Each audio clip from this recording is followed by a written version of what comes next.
Pessoal, é inegável que tem alguma coisa muito esquisita acontecendo com essa situação do Lula, tá? Só para vocês terem noção, ficou escancarado uma briga, um racha entre o Alckmin e o Lula. E a Janja apareceu nessa história, e não sou eu que estou dizendo, não, é o UOL, como uma causadora desse conflito, inclusive com a própria SECOM, né, que é a Secretaria de Comunicação do Paulo Pimenta. Ou seja, hoje tá uma guerra ali dentro, enquanto o Lula tá escondido, né, enquanto o Lula tá fora da visão de todo mundo, para quem governa o país. E afinal, quem está governando o país? O fato é que o Congresso Nacional, dentro do artigo 50 da Constituição, ele tem o direito de convocar, né, os ministros para saber quem está governando o país, tem inclusive o poder de fazer a solicitação de uma junta médica para saber se realmente o Lula está apto ou não. E se não tiver apto, o Lula passa a ser impedido por determinação do Congresso e o Alckmin assume de forma definitiva o governo. E aí, há quem diga que esse mecanismo já está preparado para ser utilizado pelo Congresso brasileiro. Meu amigo, os próximos dias serão de muita tensão e muita coisa está acontecendo. Inclusive o próprio Lira já brecou tudo quanto é coisa que o Lula mandou e falou, não aprovo nada, ainda nada. Vou parar, vou jogar para a próxima semana, tá enrolando. E ninguém acredita que o Lula tem capacidade de estar despachando de dentro de uma UTI. Tem coisa muito esquisita acontecendo e nós vamos falar sobre isso. Eu vou explicar todos os detalhes para você. Então, não esqueça de se inscrever no canal, curte aí, isso ajuda bastante. E você que não ganhou dinheiro ainda com imóvel, tá na hora ainda. Segredos Milionários dos Leilões está disponível para você fazer o download. Leia sobre o livro para você entender como funciona, né, o leilão de imóveis. Realmente vale a pena, realmente é algo que compensa, tá bom? Mas bora começar? Vamos lá? Vamos entender tudo o que está acontecendo. Bora para cima? É o seguinte, o Lira, a primeira coisa que ele fez depois desse acidente do Lula aí, né, dessa complicação de saúde do Lula, ele cancelou as sessões que teriam, das quais seria votado, né, a regulamentação da reforma tributária para pegar o mais pobre e também, né, e dar mais dinheiro para o Lula, e também jogou para frente a tal da reforma fiscal do Lula. Com isso, a tendência do dólar é dar uma subida ainda maior. O dólar, quando o Lula passou mal e voltou para o hospital, o dólar caiu. Pensaram, ó, estamos no livro do Lula em 2026, o dólar caiu para baixo de R$ 6. Contudo, depois que o médico anunciou que o Lula está melhorzinho, o dólar subiu. É muito esquisita essa situação. E o Lira falou, não vou votar nada. O que acontece? Hoje, há um conflito muito grande. Há uma matéria do UOL que compensa vocês assistirem, e vocês veem, né, uma guerra travada entre a Janja, entre a Secretaria de Comunicação do governo. Tem algo muito esquisito nisso. Acompanha só. Bom, gente, de fato, a comunicação do governo está um caos, está bastante caótico, como bem disse o Thales. E esse episódio da saúde do presidente Lula trouxe isso ainda mais à tona, jogou luzes sobre essa crise que há na comunicação. O que acontece? Nesse episódio específico do presidente Lula, as informações sobre a saúde dele não estão sendo institucionalizadas. Não há a SECOM atuando ali no hospital para passar as informações da equipe médica, como é convencional, né? Como o coach bem me lembrou, quando era secretário de imprensa, era ele quem fazia essa ponte entre os médicos e os jornalistas. Não há mais essa institucionalidade da SECOM fazendo essa ponte. As informações são diretamente transmitidas da equipe médica do Calil ou por meio da assessoria de imprensa do Hospital Sírio-Libanês, e isso nós apuramos que atende a um pedido da primeira-dama Janja. Olha só, então, essa falta de informação que quebrou o protocolo por completo e que viola o princípio da transparência, porque a saúde do presidente é interesse público. Todo mundo quer saber quem está governando o país, se o presidente está apto a isso ou não. Como assim ele está despachando de dentro de uma UTI? Ah não, ele está bem, ele está conversando, ele está se comunicando, mas ninguém mostra o cara. Não tem um vídeo, não tem uma nota, não tem nada. Tá todo mundo assim, assustado com a forma que isso está sendo exposto. E aí, mostra aqui que é a Janja que está por trás disso, passando por cima do órgão institucional. Ou seja, Essa mulher, pelo amor de Deus, né, a forma que ela está agindo viola todas as regras e os princípios do direito. Ou seja, peraí, a instituição SECOM tem a obrigação de dar essa transparência. Aí vem uma mulher que não é uma instituição, que não tem um cargo, que não é nada no governo e dá as regras. Não, ninguém vai vê-lo. Sumiu. Nada. Coisa esquisita.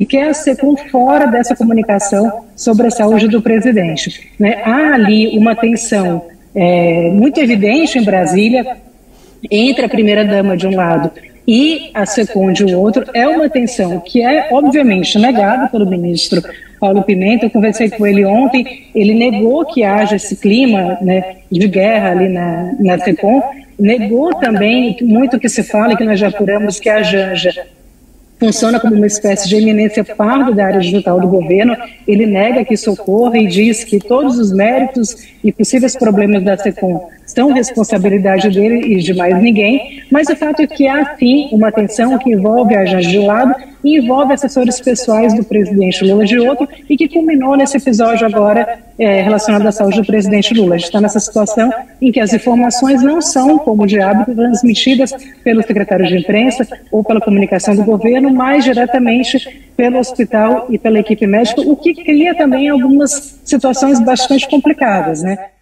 Você vê que a própria jornalista falou que é um clima de guerra, né? A Janja, ela não tem o poder, né? E aí a acusação é que a Janja, essa sim criou um verdadeiro gabinete do ódio. Figuras espalhadoras de fake news, militantes da esquerda, da internet, que propagam o ódio o tempo inteiro, foram contratados e são coordenados pela Janja para fazer a militância digital da esquerda.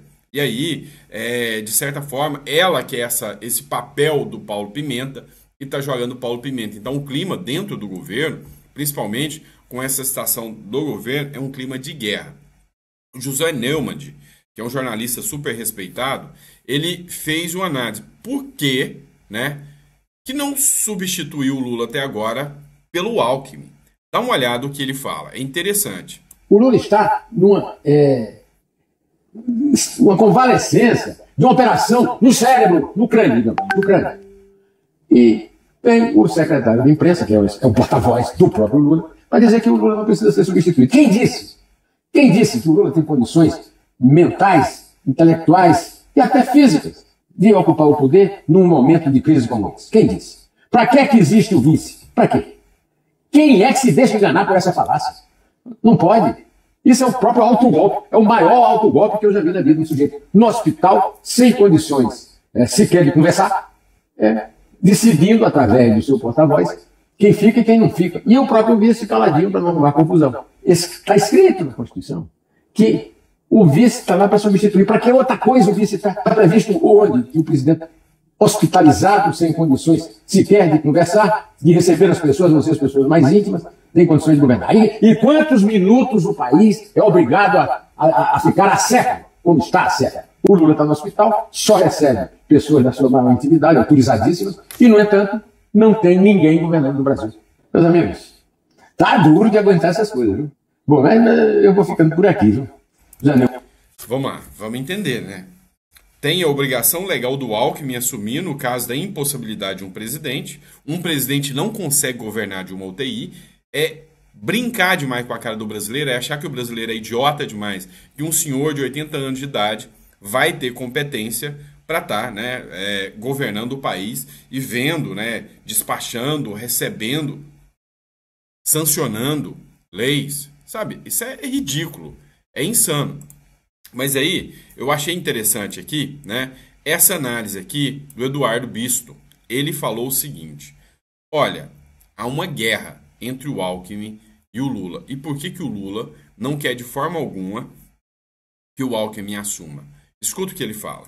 ela é virtualmente inexistente. Eles não se conversam, o Alckmin virou um vice decorativo, o Lula evita a todo custo passar a presidência para o Alckmin, não há relação. Eu não sei qual foi o momento da virada de chave, no primeiro ano ali de governo, o Lula passou umas 3 ou 4 vezes a presidência para o Alckmin, só em um ano. Foi fazer viagem internacional. Alguma coisa aconteceu nesse período que azedou a relação. Alguma coisa que não vazou. Volto a repetir, Alckmin não é o cara dos vazamentos. Alckmin não briga em rede social. Mas algo aconteceu no meio do caminho que azedou a relação entre ambos, é por isso que o Lula não passa mais a presidência, é por isso que o Lula está evitando, inclusive, missões internacionais. Some-se a isso o fiasco das missões internacionais anteriores, a humilhação do Zelensky lá no G8 no Japão, teve várias, teve uma sequência. A situação não é boa.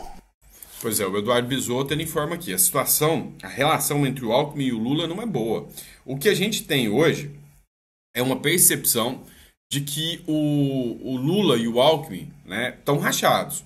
O Alckmin não quer gerar um conflito. Então, ele não quer ser a figura que vai gerar uma espécie de conflito para não gerar aquele burburinho. Ah, foi um golpe. Ah, o Lula caiu, o Alckmin assumiu, é um golpe. Então, o Alckmin aprendeu a observar de fora, né? Há quem diga que de forma alguma eles querem passar essa presidência para o Alckmin, porque temem que o Alckmin possa fazer alguma coisa, inclusive contra o Lula, né? A segurança, e olha só como que tá as coisas. A segurança do Lula foi redobrada. Qual que foi o argumento que eles utilizaram? Não, o Lula está com a segurança redobrada porque os golpistas do Bolsonaro queriam envenená-lo no hospital. Então, para que nenhum golpista do Bolsonaro possa tirar a vida dele no hospital, então a segurança está redobrada. Vem cá, será que eles estão medo? É com o Bolsonaro mesmo? É do Bolsonaro mesmo? Ou é de alguém ali dentro, né, da história? Pois é. Tá esquisito cada vez mais. E aí houve esse racha. A minha opinião sincera, eu tô torcendo pro Alckmin assumir, tá? Torcendo mesmo. Ah, Sandro, você gosta do Alckmin? Não. Mas eu tenho uma visão, tá? Uma visão meio louca aqui e eu quero que você me dê a sua opinião se você concorda com a minha visão ou não. Eu tenho a visão que o Alckmin, se assumir, ele vai querer fazer tudo ao contrário do que o Lula fez. O Alckmin, a gente sabe que ele não é aquela figura esquerdista, ele é um centro-esquerda, né? Ele não é aquela figura radical do radicalismo do Lula, né? Ele está se submetendo a isso porque ele está sendo um jogador, mas ele não é essa figura. Qual que é a visão que eu tenho? A visão que eu tenho é que o Alckmin sabe que ele ainda tem a chance da reeleição.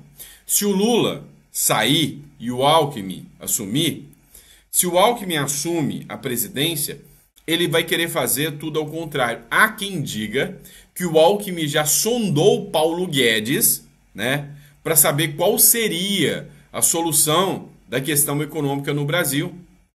O Alckmin já tem sondado e já tem flertado com o Paulo Guedes para que, no caso dele assumir, ele traga imediatamente o Paulo Guedes, fazendo uma substituição do Haddad e diminuindo para, no máximo, 23 ministérios. Ele vai enxugar a máquina, tirar todos aqueles ministérios que estão na mão, né, dos esquerdistas radicais. Tem ministério na mão do PSOL, tem ministério na mão dos esquerdistas mais radicais.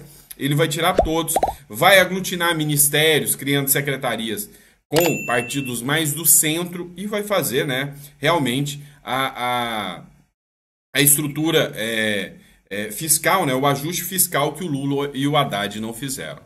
E aí tem um ponto interessante. Como eu disse para vocês, é possível, né, que o Lula seja forçado a sair por não demonstrar condições para isso. Inclusive, já houve, né, já aconteceu casos assim semelhantes. A gente pode citar o Biden, né, aqui, que foi um caso semelhante nos Estados Unidos, em que a capacidade dele governar foi questionada. Aqui no Brasil também. O próprio PT, a própria esquerda, questionou, né, a questão do Bolsonaro. Lembra que tinha uma turminha que falava que o Bolsonaro era psicopata, que não sei o que questionava a sanidade mental do Bolsonaro? Então, olha só, o Ramiro Rosário, do Rio Grande do Sul, ele escreveu o seguinte: Lula seguirá internado e não passará cargo ao vice. O Congresso deveria exigir transparência sobre as condições de saúde do presidente, já que as informações são desencontradas. Como disse a própria esquerda há alguns anos, a saúde do presidente é interesse da nação. Eu quero que vocês assistam, né, esse vídeo aqui.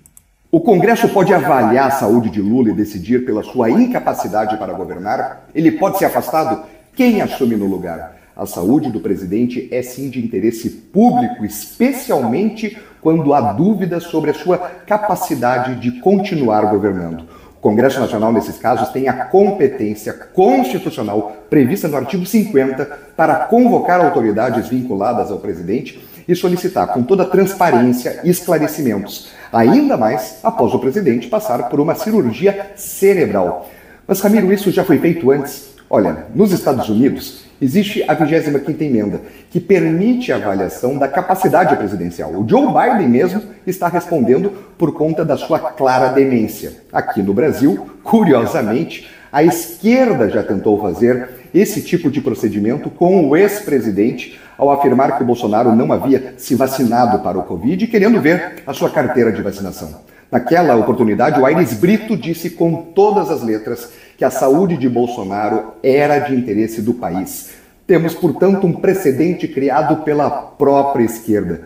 Mas, Ramiro, como é que isso seria feito? Uma junta médica pode ser convocada pelo Congresso para avaliar a capacidade de saúde do presidente. O resultado dessa avaliação, se indicar incapacidade, pode levar à declaração de impedimento, garantindo que o cargo seja ocupado por alguém apto segundo a própria Constituição. O vice-Geraldo Alckmin poderia ser declarado presidente em caso de incapacidade permanente de Lula de continuar governando nos termos do artigo 79 da Constituição. Tudo o que nós exigimos é transparência. Lula está apto a governar o país, viajar para o exterior para compromissos diplomáticos? Nunca esteve, né? Nunca esteve. Sem qualquer tipo de risco? Essa cirurgia de hoje estava prevista? Há alguma outra sequela da queda que ele sofreu? Em que condições se deu essa queda? São perguntas que precisam ser respondidas pelo interesse da nação. Perfeito. Eu também concordo em número, gênero e grau que essas informações precisam o mais rápido possível de uma solução, de uma vamos dizer assim, de uma, resposta ao povo brasileiro que tem o direito de saber. Mas está chamando muita atenção, tá? O Mota também, ele foi o Major Meca que publicou, mas ele, destroçou aqui ao explicar como, essa situação toda afeta o Brasil. Acompanha aqui comigo. A gente não dá para levar isso a sério. O cara fez uma cirurgia na cabeça e agora ele está no exercício da presidência dentro da UTI. De novo, isso para mim é uma ironia assustadora, apavora. Parece que estão de brincanagem com a gente nesse país. Não dá para levar isso a sério. Eu estou repetindo, enquanto está todo mundo preocupado com o Lula no Rio de Janeiro, uma oficial da Marinha do Brasil levou um tiro na cabeça. Aí o pessoal fala lá, bala perdida. Não, lá no Rio de Janeiro não tem bala perdida. O marginal tem mira telescópica e acerta o que e quem ele quiser. Então, isso é grave. Queria um debate sobre isso. Mas o Supremo está preocupado, insisto, com a câmera corporal dos policiais militares de São Paulo. Não vamos botar a câmera corporal no traficante para poder filmar, né? Em quem que ele está mirando para acertar? Não vamos fazer isso? Complicado, né? Então, você achar que Lula, na UTI do hospital, vai negociar verbas para o governo dele, a gente só pode estar viajando totalmente da maionese. Isso não vai acontecer. O cara não governa o país de modo nenhum.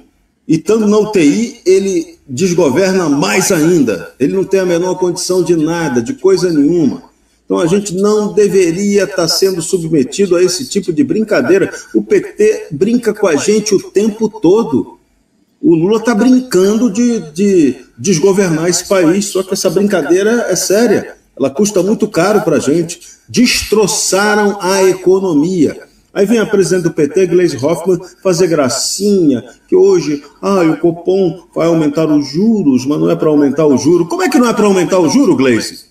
Vocês têm uma política econômica irresponsável, diria até criminosa, que está levando o Brasil à bancarrota. E aí não quer que o Copom aumente o juro? Vocês não têm responsabilidade fiscal nenhuma. O mercado não é idiota, o mercado está apavorado porque o mercado sabe que a coisa está feia. O Brasil está na UTI econômica. E quem botou o Brasil na UTI econômica? Primeiro foi o Lula, né? E a equipe do Tachad. Segundo, tem que lembrar, né? A turma que fez o L, a turma da Faria Lima ali, adjacências e outros que fizeram o L. Quem fez o L está sendo o mané dessa história.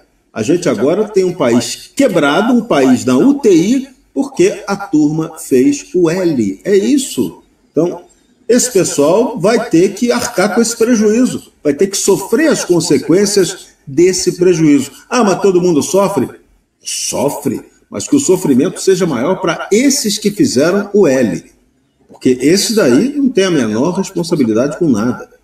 No Rio de Janeiro, a violência está explodindo, por quê?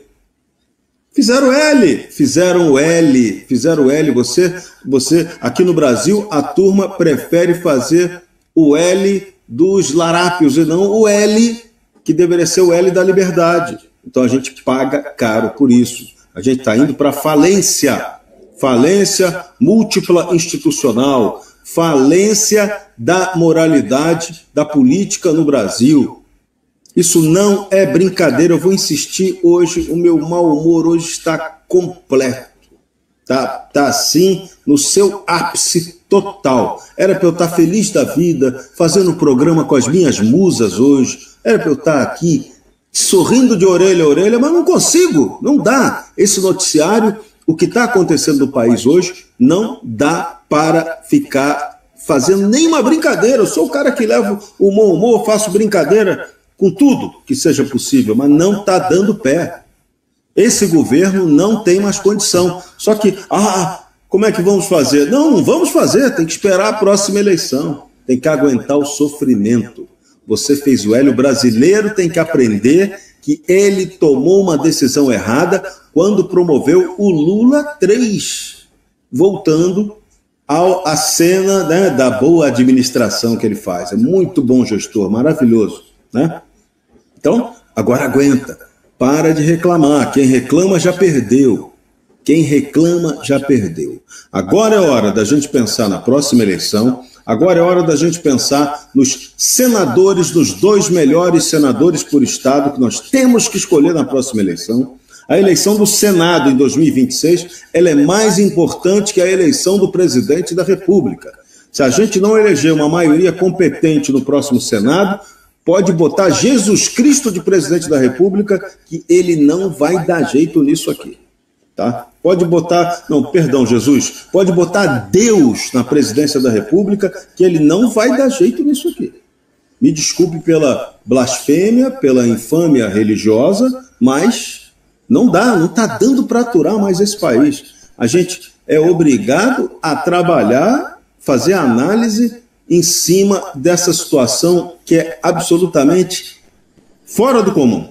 Não era para a gente estar suportando isso aqui no Brasil. De novo, a culpa é de quem? A culpa é nossa. Nós votamos mal. Nós não cobramos do poder público, dos governantes. A gente aceita ser roubado pelo Estado ladrão o tempo todo. Então a culpa é nossa. Ou a gente ganha maturidade como população, como povo, como civilização, ou isso aqui vai ficar insuportável. Ainda bem que o Lourão está chegando. Alguém duvida? Alguém questiona as palavras do Mota? Duvido muito, né? Pessoal, quem ficou até o final, coloca no comentário, fiquei até o final. A gente volta daqui a pouquinho. Meio-dia tem mais um conteúdo para vocês aqui, tá bom? Grande abraço, fiquem com Deus e até o próximo editorial.